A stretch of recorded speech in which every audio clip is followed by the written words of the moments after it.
You are listening to Words with a Mad Coach. I am Mad Coach. I am Mad Coach. I am.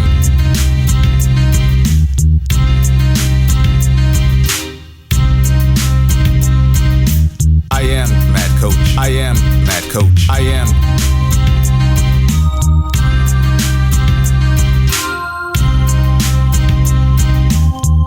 You are listening to Words with a Mad Coach. I know it's been a minute, but I'm back to give you some information that I think is helpful, especially if you're a coach, independent coach, or a coach that has not as much as experience as some of the other teams or competition that you're dealing with. So one of the questions I get is, what do you look for in terms of how do you find information about the opponent for your fighter? It's 2020, and there's a lot more out there because of social media. There's a lot out there on the internet. There's a lot being put out there. Even when the fighter themselves don't want that information put out, it's being put out. Because there's a phone, because of sporting events reporting themselves, because of social media branding and marketing. Everyone's trying to attach themselves to someone, some event, or some big type of promotion that's going on.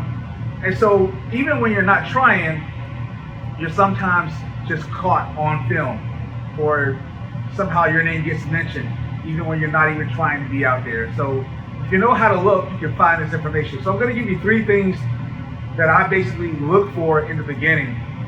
So when they send me the opponent's name, one of the first things I like to do is make sure I have the correct name, the correct spelling, I have the correct pronunciation of his name.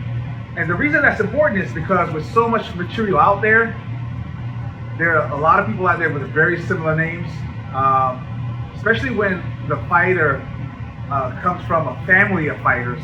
You want to make sure you're getting the right one. Make sure you got the right weight class. So you want that basic data, his personal data, basic fight weight class. I had a situation where I had a promoter tell me that a certain fighter was going to take on one of my guys and that he was 5'11", and it turns out through meticulous searching that the guy was really 6'4". And those things are important because if you go out and bring in a bunch of 5'11" guys and train for 6 weeks, well, you're thrown off a little bit. And so you want to make sure you get that personal fight data. You don't necessarily need his home address, know what he had for breakfast or anything like that, but you want to get that personal fight data correct. Then the second thing that I look for is video of him training or fighting. And training is a crapshoot, right? I'm gonna give you that. Training is a crapshoot because you don't know what he's particularly working on, how old the video is. Just because someone uploads a video today does not mean that it originated today. And because there are a lot of people going back now uploading older video to the internet, and the metadata, depending on how they transferred it, but the metadata is reading it as, now or recently. And so what I tend to look for is more of the fight videos. And so in the fight videos, what I'm looking for is the frequency between fights. I prefer a few months at a time because then I can see the differences between his skill sets, see how much he's the same. I like to take the last 3 to 4 fights and kind of look at what are the things that he likes to do, what has changed, and what is new. And the other thing is that if I can't find that information, let's say the fights are a couple of years apart, and what I'll try to do is I want to try to get a fight video from year 1, year 2, year 3.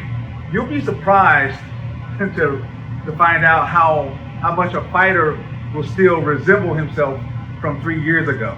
If you actually have that situation, and there won't be that much improvement. What you'll discover is, it had a lot to do with his conditioning or the style of the fight. Whether it was kickboxing or MMA. So you can find some similarities even when the videos are a year apart. But I prefer months apart. I try not to spend too much time looking at the videos, trying to extract this or that, but there's some human tendencies that really don't ever go away, and those are the things that I'm trying to search for.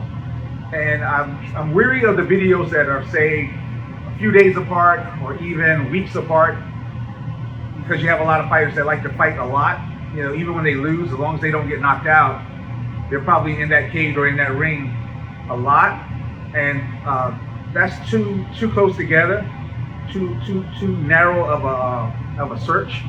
And I'm not seeing the bigger picture of the gaps. And I don't want to get tunnel vision when watching this material and become consumed with he's going to do this movement or that movement.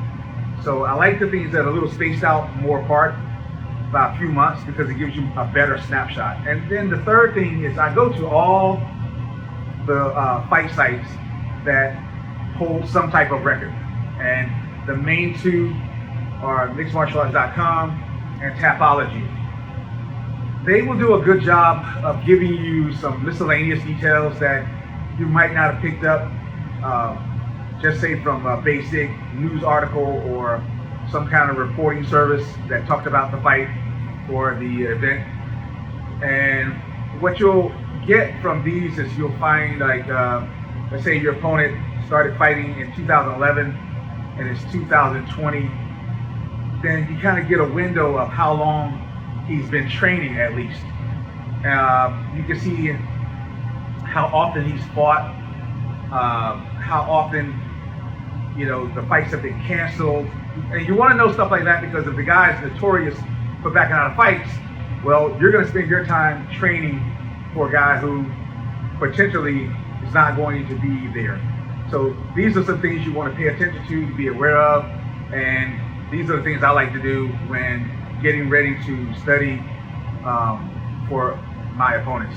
Hey, look, I'm Coach Sess, and you've had Words with the Mad Coach.